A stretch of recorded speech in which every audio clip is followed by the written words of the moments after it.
This election cycle, Facebook is taking a hands-off approach to politics by staying out of the moderation game. In the first election test for the social media giant, they decided not to remove a 30-second ad released by the Trump campaign accusing Joe Biden and his son Hunter of bribery in Ukraine. One of two attack ads CNN refused to run for being false. For more, let's bring in NBC senior media reporter Dylan Byers and Jeff Jarvis, professor at the Newmark Journalism School at CUNY. It's not just Facebook, Dylan. Let's start with you. MSNBC did air the ad. We haven't made any official comment about it, but we're airing it. CNN isn't. Facebook is. We know that contentious ads show up at the end of campaigns, but we're 13 months out. How difficult is this process?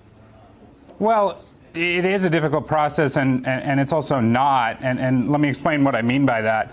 I have to be honest with you. I'm a little bit baffled by the way that this story is being covered, particularly when I saw the New York Times report on it last night. What Facebook is doing here is that they're getting a lot of pressure for it from the Biden campaign. They've gotten pressure from Elizabeth Warren's campaign.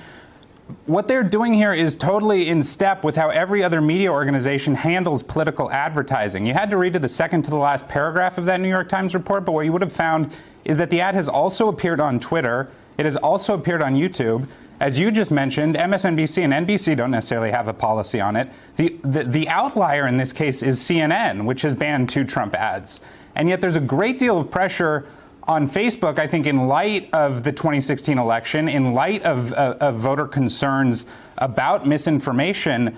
But at the end of the day, the decision that Facebook is making here not to police political advertising, not to be the arbiter of what people can and can't say in political advertising, is extraordinarily consistent with how the media has treated political advertising for so long. So I, for one, and I may be in the minority, I, for one, don't entirely see what the problem is here. If anything, I think the discussion to be had is about CNN. Is one of the issues native advertising, Jeff? Native advertising has become so big, sponsored, paid advertising that people don't always know is an ad. You might think it's news. So how complicated has this landscape become? Well, it's very complicated. And let's remember, Stephanie, that just to put this in context and be real about this, cable news invites on Rudy Giuliani to lie through his teeth all the time for free. We have a network across town that regurgitates lies every day. What's the standard here we expect Facebook to do? Do we expect them, it's like that easy to find the truth and determine the truth? Do we want them to be the ministry of truth? If truth were so easy, we wouldn't need thousands of journalists to find it. The problem here is that there is an asymmetry of disinformation in this country that we haven't stood up to. The right produces more disinformation than the left. And when we go after the platforms to get rid of manipulation and disinformation, they get rid of speech from the right. The right then screams, and then they threaten to pass laws to regulate the internet, which is going to regulate your speech and mine. So let's be careful.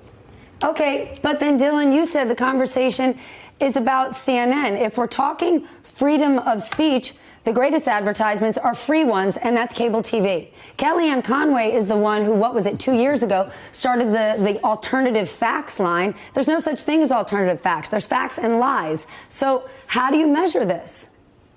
Look, what I would say to that is, look, there's editorial and there's advertising. That's true for almost every news platform. I think at the end of the day, you can control your editorial. And if we want to have a larger discussion about how media organizations should handle political advertising and whether every media organization, be it in Silicon Valley or in New York or in D.C., should step up and draw, set a higher bar for what can be said in political advertising, that's a fair conversation to have. I just think what we're doing is we're falling into this weird thing where, because there's been so much anti-Facebook sentiment built up over the past few years, we're using Facebook as the sort of whipping boy. And look, I don't begrudge CNN the decision to ban those ads. They're fully within their rights to do that. I think, I don't know if that's a moral, righteous stand or so much a marketing campaign that fits in with their effort to portray themselves as the sort of the network that stands up to Trump.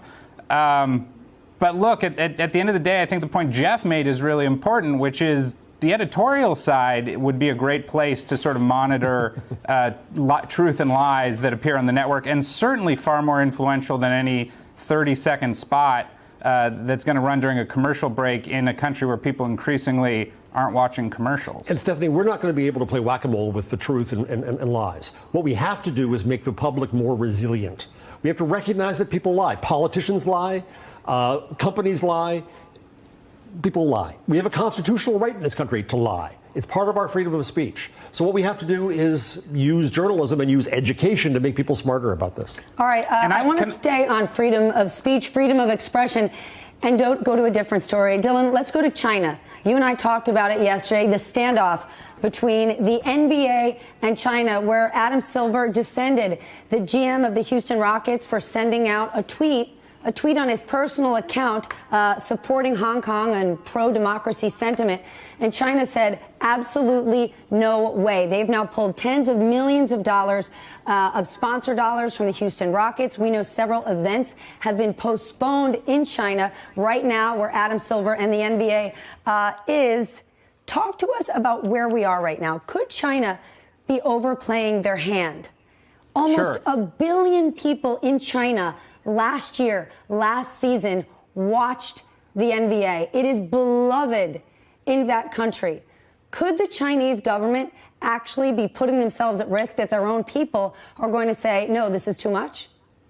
Yeah, absolutely. And what I would say is that you ask where we are, I would say we're in the betting period. We're in the preseason period, actually, both in terms of the NBA and in terms of the tension between the NBA and China. The amount of money that's at stake right now is significant, but ultimately this is a deal that both the NBA and China want to see resolved. And your point about the cultural influence of the NBA in China is really important. China has economic might, and they have flexed that economic might, and they have forced changes at all sorts of companies, hotel companies, clothing companies, you name it.